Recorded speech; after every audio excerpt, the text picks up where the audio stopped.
Представьте себе обычное солнечное утро.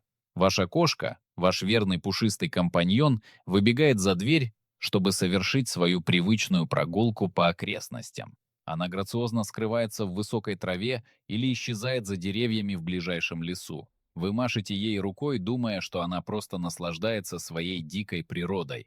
Она возвращается к вечеру, мурлычет, съедает свой ужин и засыпает на диване. Все кажется идеальным, но вы не видите того, что скрыто в ее шерсти.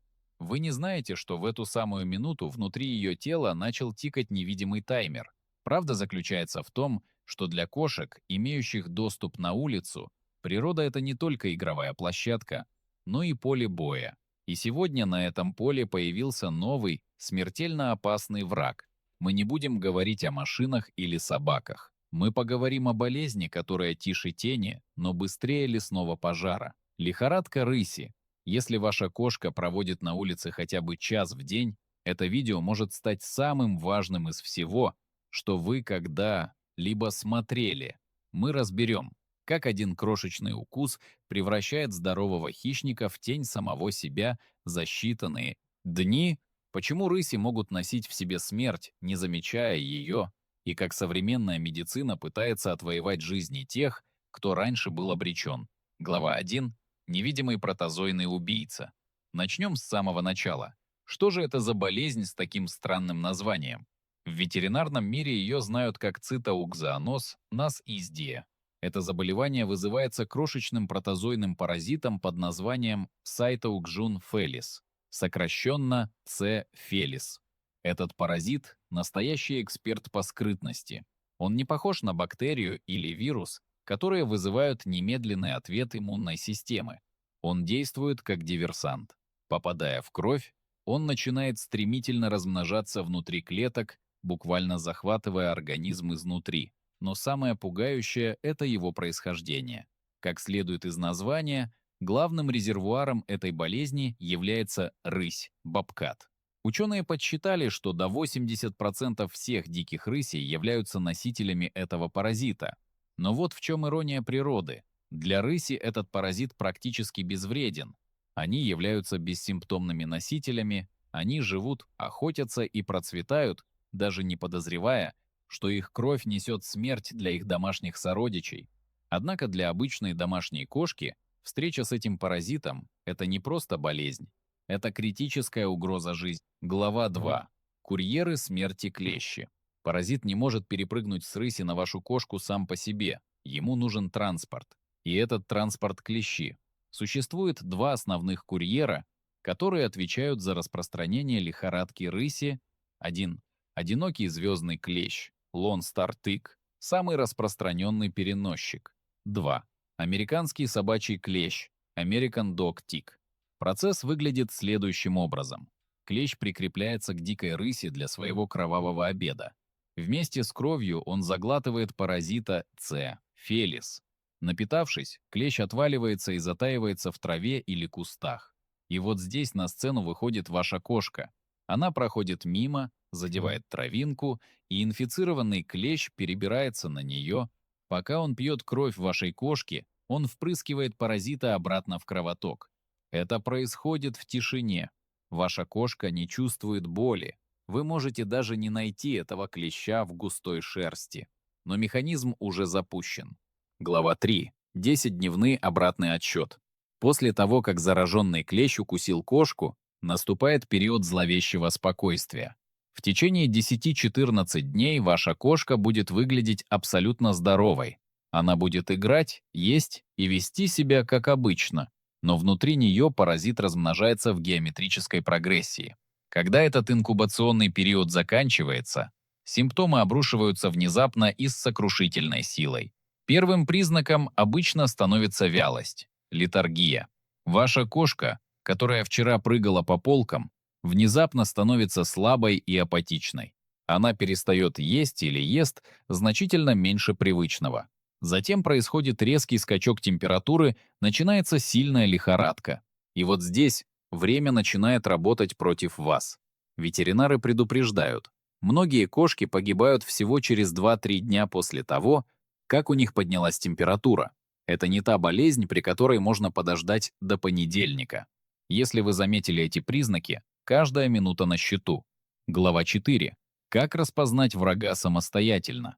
Если ваша кошка ведет себя странно, есть несколько способов проверить ее состояние до поездки в клинику. Самый простой способ узнать, есть ли у кошки жар, это потрогать кончики ее ушей. Если они кажутся необычно горячими на ощупь, это явный признак лихорадки. Но лихорадка рыси оставляет и другие следы. 1. Увеличенные лимфоузлы. Проверьте область под челюстью или перед лопатками. Вы можете нащупать небольшие плотные шарики, это признаки того, что иммунная система ведет отчаянный бой. 2. Желтуха. Посмотрите на внутреннюю сторону ушей или приподнимите губу кошки. Если слизистые оболочки и кожа приобрели желтоватый оттенок, это означает, что паразит разрушает клетки печени или эритроциты. 3. Анемия. Если вместо здорового розового цвета десны вашей кошки выглядят бледными или даже белыми, это признак тяжелой анемии. 4. Затрудненное дыхание. Из-за нехватки эритроцитов организму не хватает кислорода, и дыхание кошки становится тяжелым и прерывистым. Глава 5. География и сезонность. Кто в зоне риска? Возможно, вы думаете, рыси? Я никогда не видел рысь в своем районе. Но не позволяйте этому успокоить вас. Рыси обитают на гораздо более обширных территориях, чем мы привыкли думать. Они наиболее распространены в юго-, восточных, центрально-южных районах и на Среднем Западе США, но их находят практически повсеместно в лесистых местностях. Статистика в некоторых штатах просто пугает. В Арканзасе уровень инфицирования рысей достигает 41%. В Канзасе более 25%. Некоторые ветеринарные клиники в эндемичных районах регистрируют более 20 случаев заболевания в год. И самое важное, когда это происходит, пик заболеваемости приходится на период между мартом и сентябрем. Это время, когда популяция клещей наиболее активна. Если на календаре весна или лето, и ваша кошка гуляет на улице в зоне обитания рысей, она находится под прицелом. Глава 6. Битва в клинике, диагноз и лечение. Если вы привезли кошку к ветеринару с подозрением на лихорадку рыси, диагностика начнется с физического осмотра и общего анализа крови. В некоторых случаях врачи могут увидеть паразита прямо в мазке крови под микроскопом, но золотым стандартом сейчас является ПЦР-тестирование, которое ищет генетический материал паразита. Исторически эта болезнь считалась смертным приговором. Когда она была только открыта, выживаемость была практически нулевой. Но сегодня, благодаря агрессивным методам лечения, ситуация изменилась. Современный протокол включает госпитализацию, кошки часто проводят в клинике неделю или больше, поддерживающую терапию, внутривенные капельницы и часто установку зонда для кормления, специфические препараты, сочетание противомалярийного препарата, атовакуон и мощного антибиотика, азитромицин. Благодаря этой комбинации выживаемость выросла до 60%. Это дает надежду, но помните, 40% кошек по-прежнему не справляются с болезнью. Это огромный риск, которого лучше избегать любой ценой. Глава 7. Жизнь после статус-носителя. Что происходит, если кошка выжила? Это победа, но она меняет жизнь навсегда. Кошки, переболевшие лихорадкой рыси, скорее всего, остаются пожизненными носителями паразита. Это означает две вещи. 1. Ваша кошка теперь должна стать полностью домашней.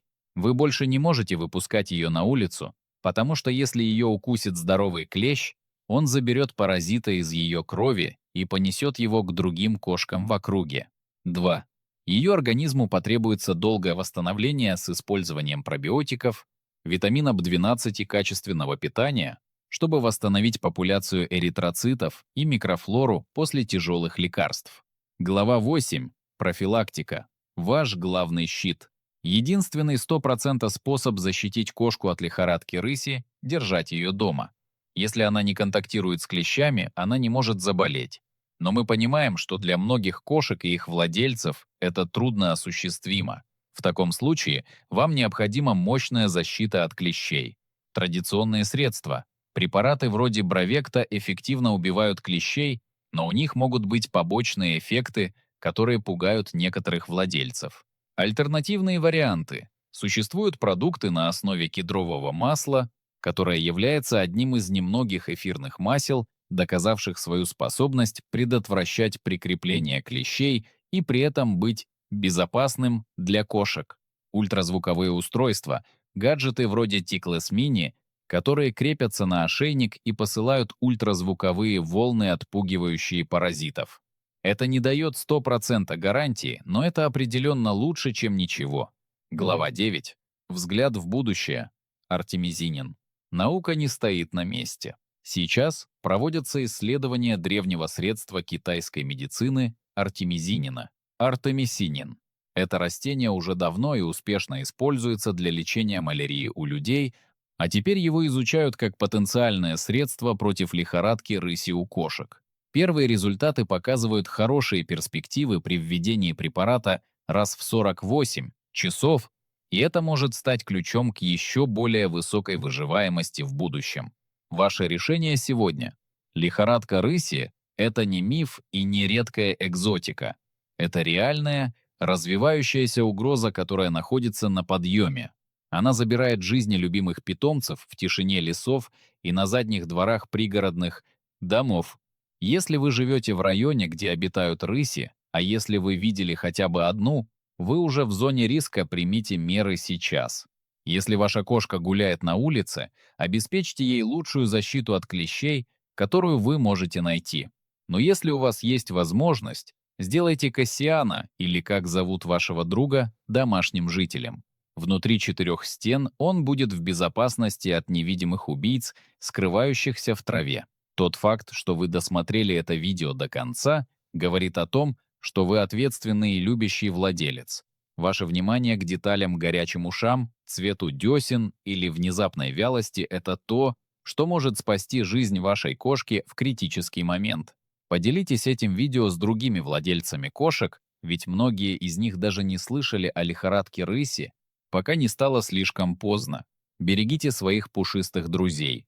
Будьте бдительны в сезон клещей с марта по сентябрь. И пусть эта болезнь никогда не коснется вашего дома. Спасибо, что заботитесь о здоровье своих питомцев вместе с нами. Увидимся в следующем видео.